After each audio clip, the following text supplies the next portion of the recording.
Good evening. I would have loved to add, good to see you, but that, and it is of some importance to note this, would not be correct, as I cannot really see you well. In June this year, I went almost blind, and although a series of surgeries have brought some improvement, I may still not be able to adequately interact with you during class. So please, if you have a question, gesticulate in a prominent manner so I will notice you. Anyway, please don't hold my handicap for indifference. The worst case scenario, however, mind you, I may go blind. Now, the bright side of this apparent catastrophe is that the Institute for the Blind have told me that I may receive a guide dog who, and I quote their words, will take me exactly where I have to go. Now, that would be really fortunate. I would love that, considering that throughout my life, I never really knew where I had to go. And perhaps now, due to this dog, one day I will. We'll see. Well, not me, of course, but the little dog may. Well, how do we know where to go? That's quite a question, isn't it? Also, a perfect place to start a philosophy podcast. But maybe we should begin with who we are, though. If we're trying to figure out where we're going, maybe it's good for the listeners to know who's asking the questions for them. Well, starting off with introducing ourselves might be getting ahead of ourselves as well. Because how can you know where you're headed if you haven't even figured out where you are? Or better yet, to know where you came from. Yeah, and even more so, how do you even know that you know? Here we go. Well, let's not immediately delve into Kant or epistemological questions. Well, we can then get back to the question at hand. How do we begin a philosophy podcast? It's a stupid question, but one we have to grapple with. Some French philosophers argue that you're always in the middle, right? The rhizome, you're always in the middle of something, never beginning, never the end. So we are kind of also in the middle of it already. Which, of course, is true, but also completely unhelpful in relation to what we're trying to do. I guess we still need to start somewhere. So then, why not start at the beginning? Right, and that's where we come in. We want to provide an entry point into philosophy, which is why we call the podcast First Philosophy. Not in a very textbooky way, not in a hyper-academic way. We really want to try and talk about the philosophy that lives and that grabs you and shakes you up and stirs your thinking.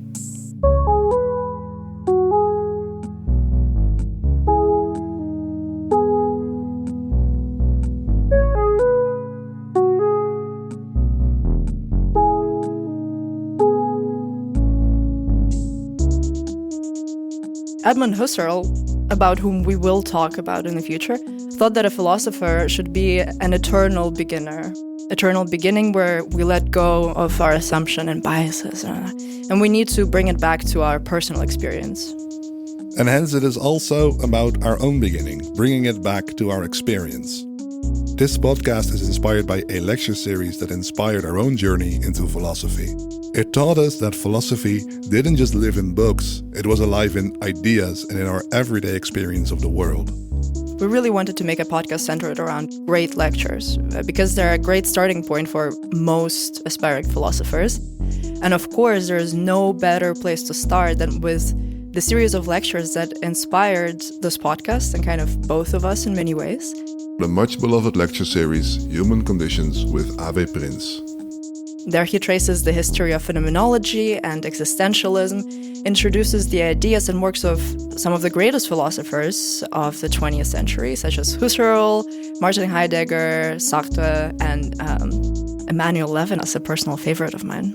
Awee Prins really pulls you into the philosophy. If you imagine it as a labyrinth, which can be quite complex and difficult to navigate on your own, it is a great guide, just really showing you all the twists, hooks, and nooks, and not letting you get lost. And just like with music, live is always better. However, if you cannot attend the live recording, then the recording itself will suffice.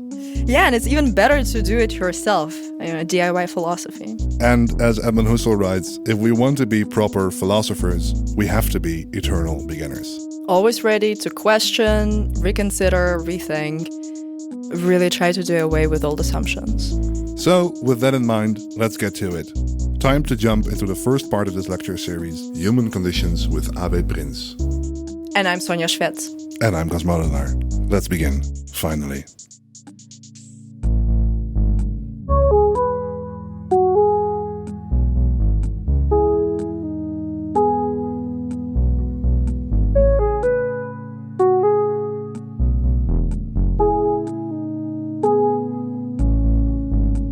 So, welcome to this first meeting of the second course of Human Conditions.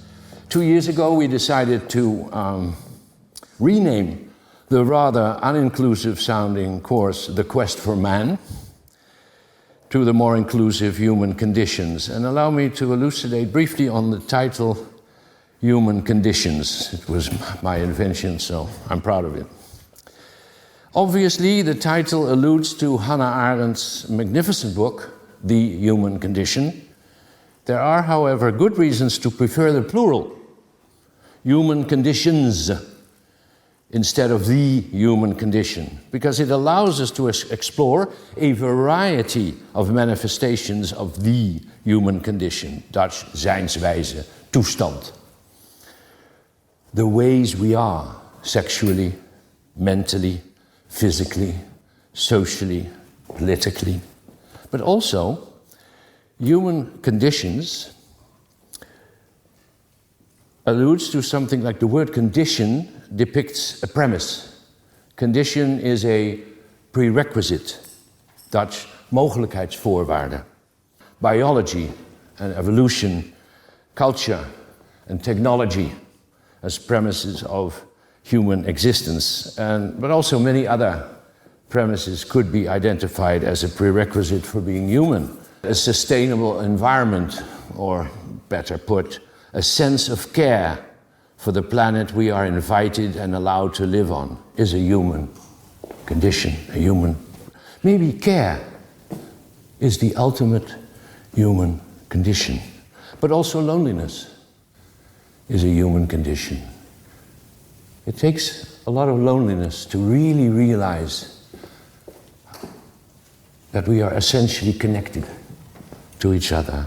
Moods are premises for being human. All moods, grief, sadness, anxiety, are also profound and necessary premises for truly being human, because they remind us of the fragility, the frailty, and the finitude of our lives and of the lives of our loved ones.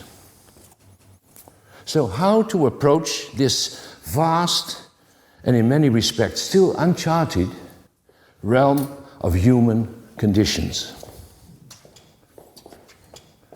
I believe phenomenology may prove to be a good, if not excellent, candidate. So during the coming 4 weeks, I will introduce you to the phenomenological approach.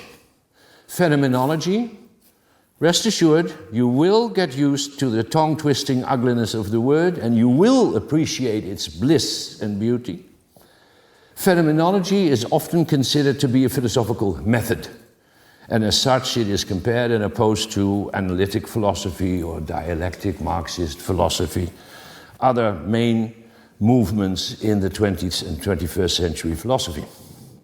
And although the founding father of phenomenology, Edmund Husserl, he will be the main subject of the lecture next week, considered phenomenology to be a method even more rigorous and scientific than science itself, I will insist on understanding phenomenology as an approach, as an attitude. This attitude is based on the realization that we can never escape ourselves as human beings. We will, also in science, and also in all other branches of philosophy and in daily life, we will never be able to rise above the contingency of our personal existence. Mark, and this cannot be emphasized enough, that we cannot escape our contingency, the contingency of our being in the world, is not primarily an academic, a theoretical issue. It is an existential predicament, an existential challenge, not to be ignored nor forgotten. To illustrate this, I want to address the so-called anthropological turn. In his critiques, Kant elaborated on three, what he called crucial philosophical questions. What can I know? What must I do? And what may I hope? You recall? Excellent. In his Logique, however, Kant adds a fourth question. What is man? He assures his readers this fourth question is the most fundamental one, as the previous three are rooted in the question concerning man, of course, human beings. Now, it seems as if Kant is doing the right thing, the obvious thing. He's addressing the true source from which these questions stem and arise. These are questions that are put forward by human beings. So, you might argue, in order to understand these questions, you must first understand what a human being is. That's good thinking. You can blame him for anything you like, but he could really think. However, it is of great importance to notice the remarkable shift in the structure of Kant's questioning. So, what can I know? What must I do? What may I hope? What is man? Spot the difference. The first three questions are from a first-person perspective, and the fourth question is from a third-person perspective. And mark, the first three questions could also be read as existential proclamations, even as outcries, if you will. They are not just academic questions, not primarily academic questions. What can I know? In academic philosophy, and also in Kant's own critique of pure reason, this question is treated as an epistemological question, a question pertaining knowledge. Episteme is the Greek word for knowledge. What knowledge is true knowledge? What is certain knowledge? And which knowledge is vague and uncertain? What are the possibilities and what are the limits of our understanding of the world? Now, let me be quite clear that this epistemological reading of the question, what can I know, is as respectable as it is important. All true science concerns itself with the reading, this interpretation of the question, what can I know? But what can I know is perhaps first and foremost an existential question. What can I, a frail, vulnerable, mortal being, know? What can or do I know about myself, about my loved ones, about the world I live in? The Persian poet and philosopher Omar Khayyam wrote in the Rubaiyat, a poem written in the 11th century. I quote from the famous translation by Edward Fitzgerald. I came like water, and like wind I go into this universe, and why not knowing, nor whence? Like water, willy-nilly flowing. There's no guide dog going to help you out here. I'll do it again. I always wanted to become an actor, but I'm too shy. I came like water, and like wind I go into this universe, and why not knowing, nor whence? Like water, willy-nilly flowing. So the question, what can I know, is not primarily an academic epistemological question. It is an existential one. What can I know? How can I understand and how can I position myself? How can I find some orientation in this so often ununderstandable world? The question is full of courage and despair. What can I know? What can I really know? The same holds for the question, what must I do? Which may easily, and in fact often has been, reduced to an ethical question. According to Kant, it can be solved by adhering to the famous categorical imperative. So what must I do? Well, I must follow the categorical imperative, which holds that I must always act only according to maxims that could become a universal law. So I shouldn't lie because I don't want a world in which everybody lies. I shouldn't cheat because I don't want a world in which everybody cheats, and so on and so on. The categorical imperative, very famous, will be addressed in courses on ethics in due time. But this is also abstract thinking, academic thinking, because it ignores the predicaments of real existence. What must I do when I am confronted with difficult or even impossible choices? We will address this in the class on Jean-Paul Sartre. Sartre gives the example of a young man during World War II who has a very ill, old, bedridden mother who's completely dependent on him, but he also wants to join the resistance. He feels he has to fight for the freedom of his country. What must I do? What must this young man do?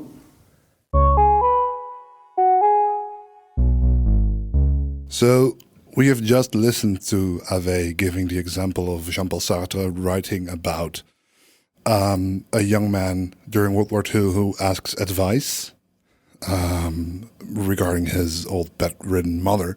And one thing that I think is interesting is that Awee uses stories in his philosophy. He uses a lot of different stories that aren't necessarily philosophically methodological or very clear written that this is the point, to show in which different ways the philosophical method can be shown, the phenomenological method can be used. And this is also, I think, the point in a lot of his own stories. Like, he will make jokes, he will tell short anecdotes, and you can take these anecdotes at face value, but all these stories have a point towards them. He doesn't just tell a story or just to have a lighthearted moment in the lecture. It illustrates the philosophy that he is trying to convey.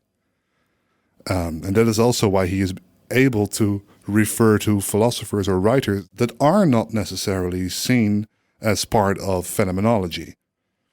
I think a lot of phenomenological professors or teachers or students will not necessarily think of Kafka and Dostoevsky as phenomenology. And they don't have to be. But he does show a way in. He does show that there is a way to look at these stories from phenomenology. The inherent ambivalence in interpreting any fictional text when it pertains to, writer philosophers or philosophic writers is that one should not suppress the ambiguity in favor of a rigid philosophical method, but rather, and this is where phenomenology comes in, embrace the ambiguity and actually find the insights in this ambiguity that would not be possible within the constraints of a more, let's say, rigorous, method-informed inquiry. And that is one of the most, I think, important overall big lessons that a student ends up learning through the whole body of lectures. It's an encouragement for an unorthodox and brave and original thinking. And this is also what we just listened before when he talks about Kant and those 4 questions that he poses. But what I really, really appreciate about how Awee does this is that the questions, what can I know, what must I do, and what may I hope, which eventually lead to what is man, that when he asks in his lecture, what is the difference between these first 3 and the 4th question, You could really make like a categorically it's about a different way of, it's about knowledge. No. The only thing, what is the difference between the questions? And that is, first three are I, and the fourth one is, what is man? That's the only thing. Because if you stay still at that specific point and try to think what that means or what that could mean, you're already practicing philosophy before you even start to what these questions would entail or how you would answer these questions. And I think, this is from the gay science of Nietzsche, which Awee also quotes in his lecture, is superficiality out of profundity.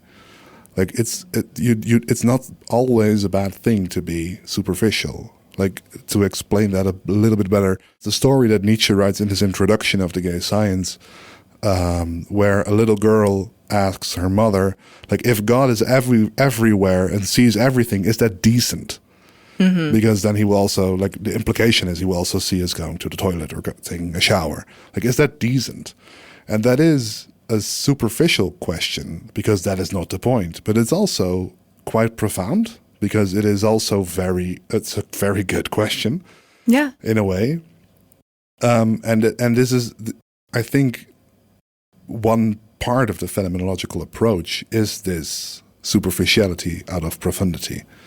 Yeah, I think it leads also to a point that is not stated directly, but you can kind of intuit, is that there is no such thing as a rhetorical question in stirring thinking. And there is no such thing as a rhetorical question in close reading. And that is something that Awee talks about, that you have to learn the ethics of reading, which is really like learning how to read anew. Because before you might be reading, a novel. It doesn't have to be a philosophical text. And there is a motivation of a character that maybe is not immediately apparent to you, and you just kind of write it off as, I can't see into a human soul. I guess they thought something that I don't know. That is precisely what the series of lectures, I think, is teaching us to not take for granted. No question is rhetorical, and no random decision is philosophically insignificant, right? There's a whole world hiding behind these things, and that is when you learn the ethics of reading, and that is when you start spending way more time in reading. After the series of lectures, I started rereading Brothers Karamazov, trying to adopt this thing. And gosh, did it take me a long, long time, because you can't glaze over anything. But that is precisely where the richness uncovers itself. It's supremely worth it. I think he talks about this in a later lecture. I think he maybe references this in the lecture about Heidegger, maybe. But when his criticism towards Nabokov's criticism of Dostoevsky, that Nabokov, I think this is about Crime and Punishment, that Nabokov says, well, it's not a good book because there are umpteen different reasons for the crime he committed. And Awee would argue, yeah, that's the point. Yeah. There's never one reason to do something. Like, yeah, you might be curious what the experience will be like. You might be bored. You might be unhappy with your situation. You might think it will fix something. You might want to have a fatalist part in that. And you think, well, it doesn't matter anyway. And all these different reasons are valid and do count. And that is where the phenomenological approach also really, really shines.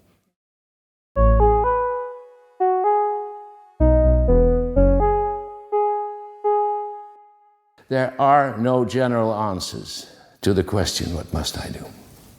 Only individual ones. Again, courage and despair. Then there's the third question. What may I hope? Perhaps the most peculiar question ever posed by mankind, also the ultimate question of all religious intuitions. What may I hope? Ernst Bloch wrote a formidable 3-volume book on Das Prinzip Hoffnung, the principle of hope, in which he explores all the ways we have been thinking about hope. Hope for salvation, hope for eternal salvation, maybe even. Hope for ultimate peace of mind. We all hope. Hope springs eternally. Hope doet leven, we say in Dutch. But Levinas has addressed the problem that hope is very often an egocentric project. Hope is more than often the hope, even an economic hope, economy by finding profit, finding a better life for ourselves. Levinas asks us, is true hope not only true hope if it is the hope for others, if it is not an egocentrical hope, but the hope that others will be doing well. Also, what may I hope is a very complex question. Now, according to Kant, these three questions, in which the individual radically reaches out towards the world and beyond, are all rooted in the more fundamental question, the question concerning man, formulated thus: what is man? This question can and has been answered in many, many, many ways. But taken literally, it is a downgrading of the first-person perspective. I hope you realize this. This is what happens. It's a degrading of the first-person perspective. It might be philosophically very sound and very interesting and very important, I don't deny it. The whole tradition of philosophical anthropology thrives on this question: what is man? But let's never forget, this kind of questioning, what is man, what is the essence of man, is an insult to any individual. Furthermore, how can we ultimately define what man is, what human beings truly are? Since Aristotle, we have proclaimed ourselves to be the rational animal, animal rationale. Are we really? Are we really? I'm not here to insult you. Nietzsche remarked,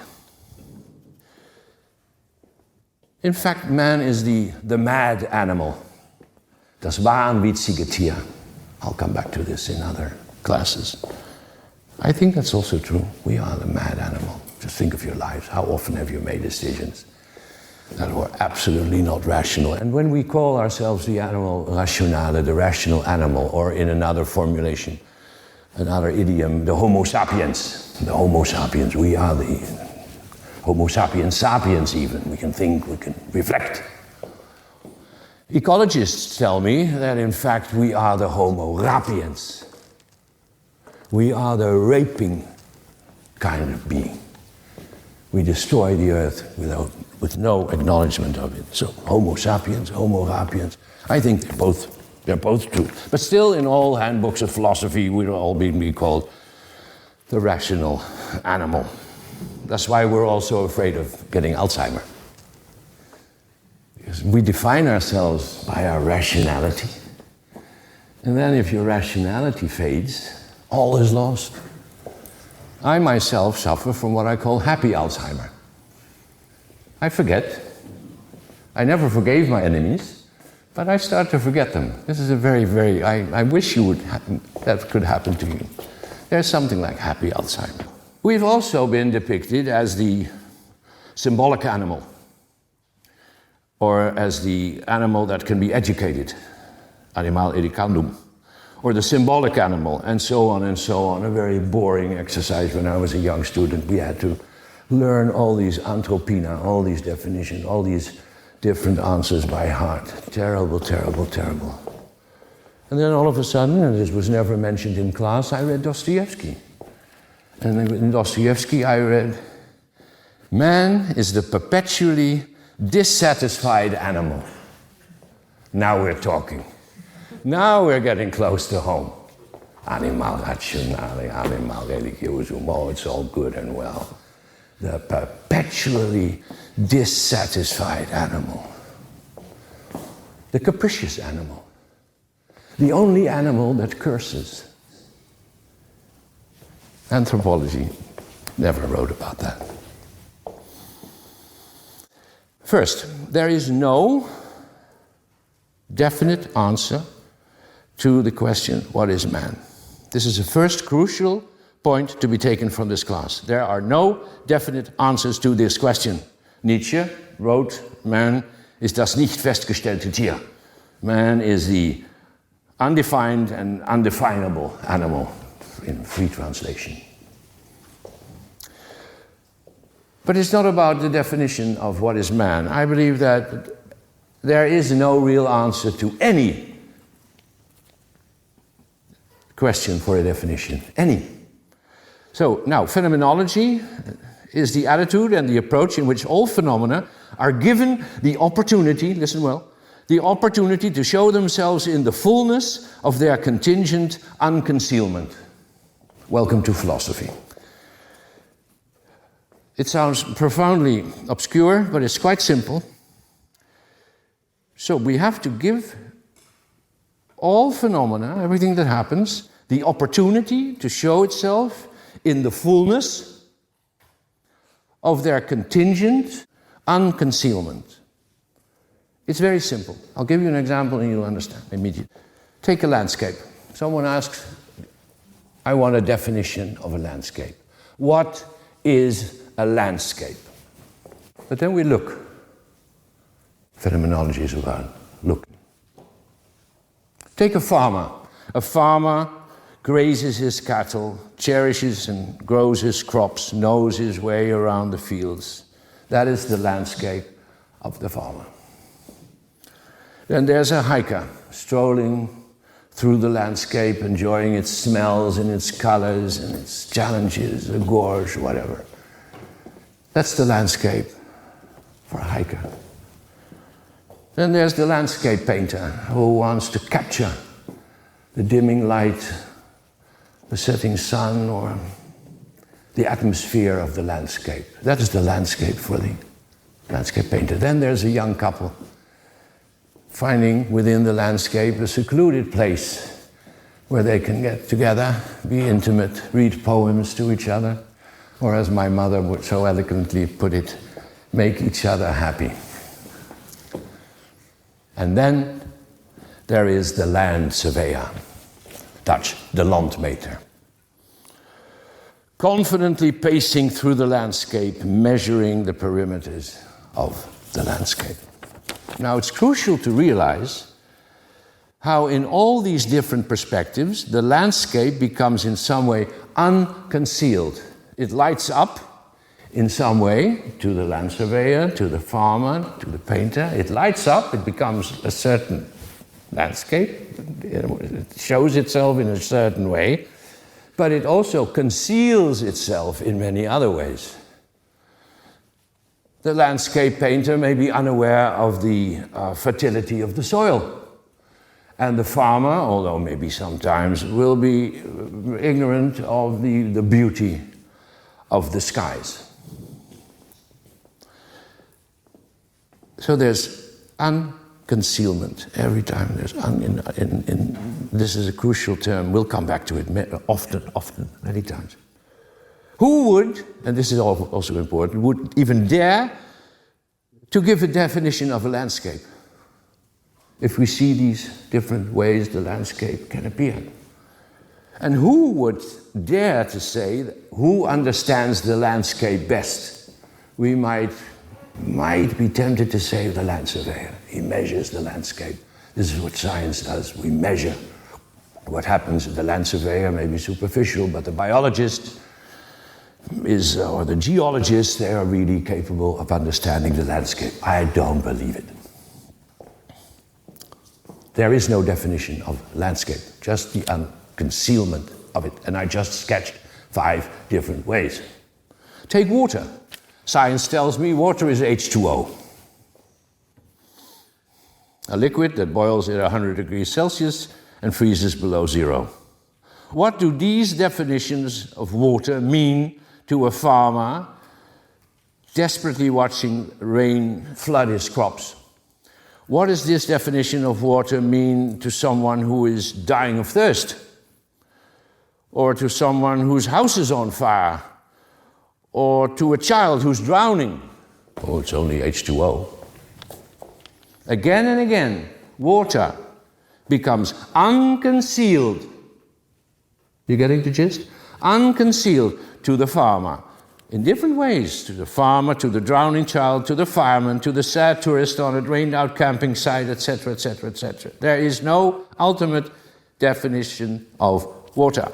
Nietzsche calls this perspectivism, perspectivismus. I call it the philosophical attitude to acknowledge this perspectivism, stirring thinking, loskloppend denken. It is the attempt to do justice to the fullness of contingent unconcealment. Now, don't get me wrong, I don't expect you to really understand what I'm saying, but you will reflect on it, we'll come back to it, and you will understand, you will get the grip of it. Don't worry, don't worry.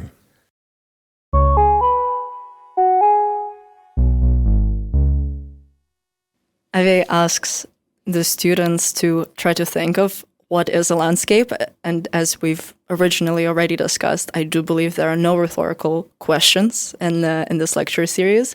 So you should be stopping and thinking, well, what is a landscape to me? And I think it can lead to many interesting thoughts, not only good philosophical discussions that you can have with yourself and your loved ones and whatnot, but also it can elucidate a lot about yourself. Because when I was listening to it, and now is the time for a personal anecdote, I was thinking, what is a landscape?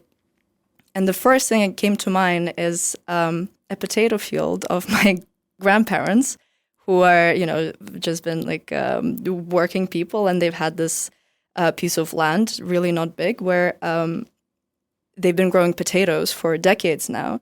And for me, when I was still living back at home, every first Sunday of September, the entire family, which we don't have that big of a family, but we would all gather on the potato field, and we would dig up the potatoes together, So for me, that potato field is not just the potato field. It's also the site of a yearly sort of shared bonding physical activity, which is extremely enriching because it's not, you don't always have the opportunity to like help your granddad, work on land, etc. So I think it is by trying to pause and answer to yourself these seemingly rhetorical questions, you can also uncover a lot about your own life and how you see things.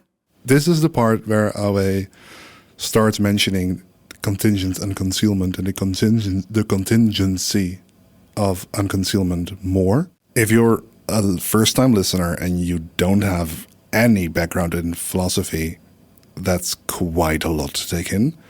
Take contingency at face value. So contingency, it could be this way, it could also have been any other way. The question, what is a landscape? After you've answered it for yourself, take that with you when listening to Awee. Don't stress too much about this unconcealment. It's one word, unconcealment. It will come back when we talk about Heidegger. And I think this is where we leave you with the last part of the lecture.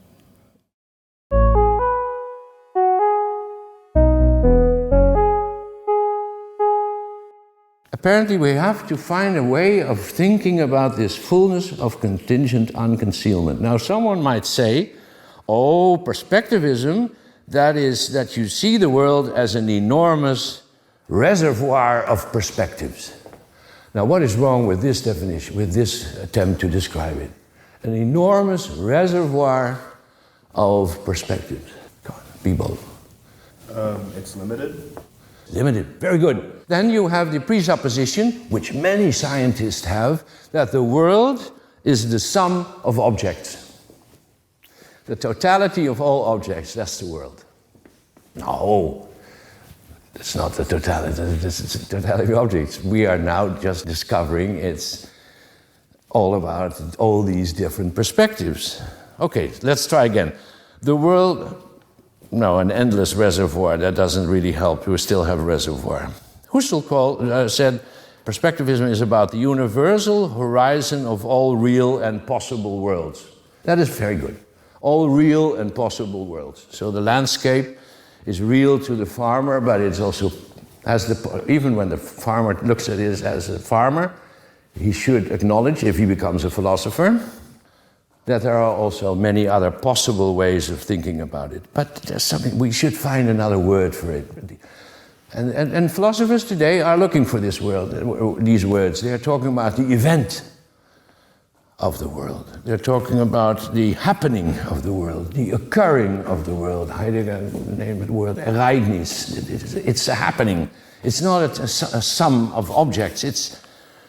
It's all right that at this moment we're still searching. We're searching. We have this starting point that we want to find a way of thinking that does justice to all these different possible perspectives. I will try to show the relevance and importance of stirring thinking and perspectivism to scientific thinking, and to show you that science is just one perspective. Science is just one way of looking at the world. This is very difficult. You're all students. We try to teach you or intimidate you that science is the best way to look at the world. No. It's just one way of looking at the world. In science, we say that to measure is the key to knowledge. Okay? Yeah? To measure is to know. It's a famous saying. Meten is weten in Dutch. In my opinion, measuring is forgetting the world. Meten is de wereld vergeten. I'll give you 2 examples. Many years ago, I was moderator of a congress on love, on being in love. And a psychologist, wonderful woman, a good friend of mine, don't get me wrong, studied young people who were in love. And she put them under an MRI scan. And she showed on this big screen, a screen like this, what could be seen in the brains of these young people. You wouldn't believe it. It was wonderful. The colors that were flowing through each other. So I'm moderator, so I asked her, this is the task of moderator, what happens? Dear Jacqueline, her name was Jacqueline, I won't mention her last name. What happens if you put people under this MRI scan who are not passionately in love, but are, in spite of their slight irritations and boredom, very much devoted to the person they love. In Dutch we call this houden van. You know what she said? You won't see anything. It won't show anything if you put people like that under an MRI scan. You wouldn't see any colors. So in MRI idiom, having this solid relationship to someone, Dutch houden van, is another word for brain death. That is very, very sad. Very, very sad. To measure is to forget. Second example, I give classes to little children, philosophy for children. There will be like 200 young kids here, yeah? And I tell them, you think that you're learning how to count. But I'll tell you, you can't really count. And they are, of course, accompanied by their teachers who are looking at me, they're really wishing me dead, and they hate me from the get-go. And I bring 4 apples. A big apple, a smaller apple, an apple which is a bit rotten, which has a worm in it, you see a small hole. And the 4th apple is not my apple, it's my brother's apple, I tell the children, but I don't even have a brother. And still, it's 4 apples. How is this possible? And then I explain to them, this is possible because there is something like cold thinking. Cold thinking. Counting is cold thinking. You abstract from the, and this I won't use this word to these little kids, the singularity of each individual apple. You don't really see the individual apple in the fullness of its contingency. You don't see the individual apples, you just see 4 apples. That is cold thinking. It's good to do that. You have to learn it. So, well, the teachers get a bit more quiet. But it's cold thinking. Warm thinking is that you acknowledge the apples in their individual existence. Rainer Maria Rilke, a rather romantic poet from the 20th century, beginning, once said, if you want to tell me what an apple is, be very, very careful. Was ein Apfel ist, sag es, Vorsicht. Wonderful. Makes me cry, this.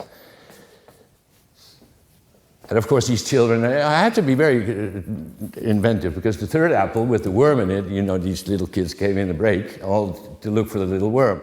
So the night before, I made a little hole in the apple, and it rots a little, so they would believe there's a little worm in it. So and you could notice they appreciated the bigness of the big apple, the small, the one with the worm, the one that apparently didn't belong to anybody. They saw it, they got the gist of warm thinking. Now, stirring thinking has this relevance to sciences, but also in everyday life. And it's all about alertness. I won't elaborate too long, otherwise I get problem with the time. But if you read an ad on television, get a life, get a Pepsi. What does this mean? Get a life, get a Pepsi. That having a beverage can get you a life. It's all about alertness. Stirring thinking is something you can do all the time. We had a prime minister some decades ago, I believe, some decades ago, Jan-Peter Balkenende, who was very concerned about the moral state of our country. And he launched a new initiative, and he called this Normen en Waarden. So norms and values, that was the key to the new future of the Netherlands. We must think about norms and values.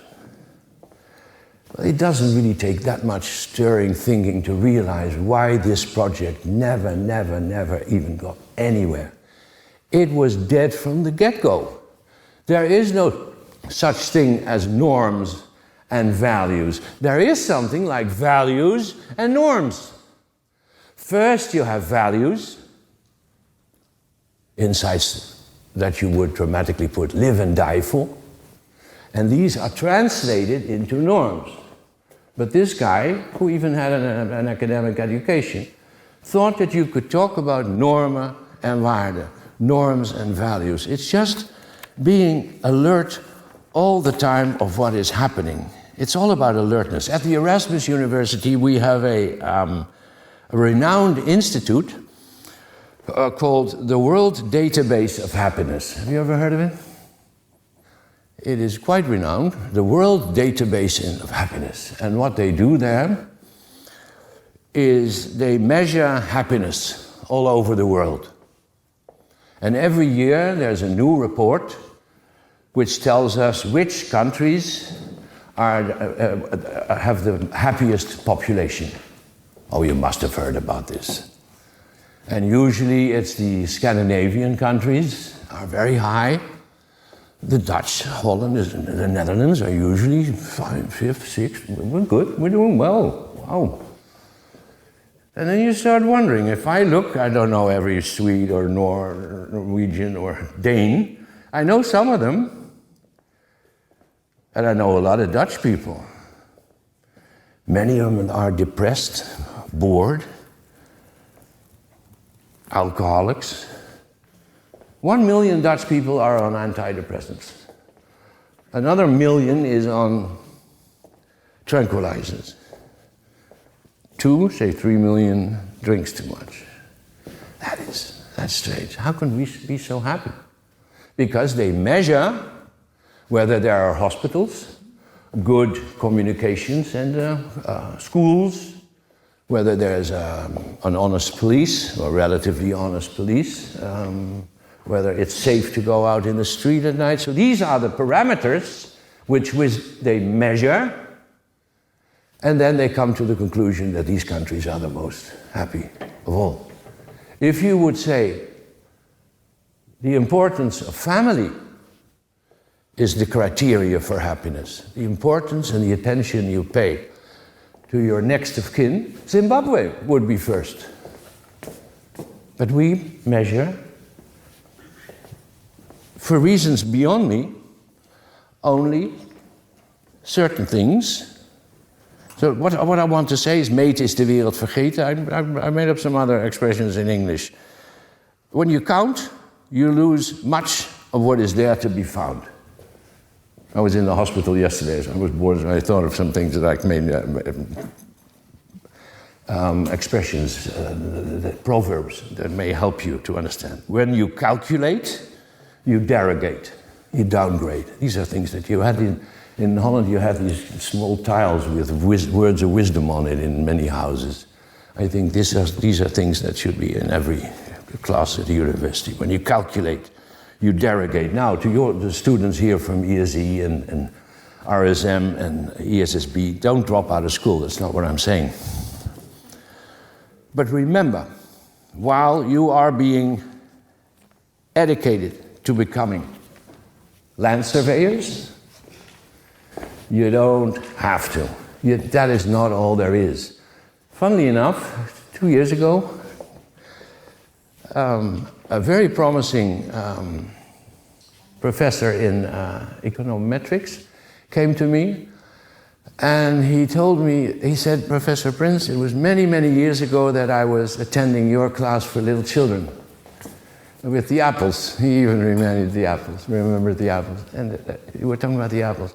And I never forgot that. And now that I'm an econometrist and I'm working with models and I try to fit everything and calculate, I never forget this, and I always try to make, and he used this expression, my models, my calculations, as warm as possible. I like that. Good kid, good boy. So, don't forget, there is such a thing as the fullness of the contingency of unconcealment. Just this expression, and try to think about it, and you don't have to really understand it, but the fullness, because fullness, there's no limit to fullness. Fullness is that it is just a word, but there's so much happening, and we should acknowledge everything that is happening. And maybe even phenomenology doesn't succeed completely. That's not what I'm saying. But phenomenology is an attempt, and not an unimportant attempt, to acknowledge, to do justice to this fullness of contingent unconcealment, of all these different perspectives that we are faced with. And then also to calculate is to derogate. Remember that we have to. That is, these are two sentences that I would love to, that you will never forget and keep on remembering. And these are important for the rest of this class also. And I always thought, how can I do this in such a way that you will never forget this? I'm good friends with one of the former Rector Magnifici, Henk Schmidt, who is a psychologist of education. And he once told me, from an evolutionary perspective, he said, Awee, if you really want your students to remember something, you have to have something dangerous, something terrible happen, a loud sound, firecrackers, whatever, because this triggers their longing for survival. And whatever happens when you really have to survive, you will never forget. So I ordered a friend to bring a horse in class while I was talking to you about this, and he would just walk around me and then walked out. And then you will never, never, never forget about the fullness of contingent unconcealment.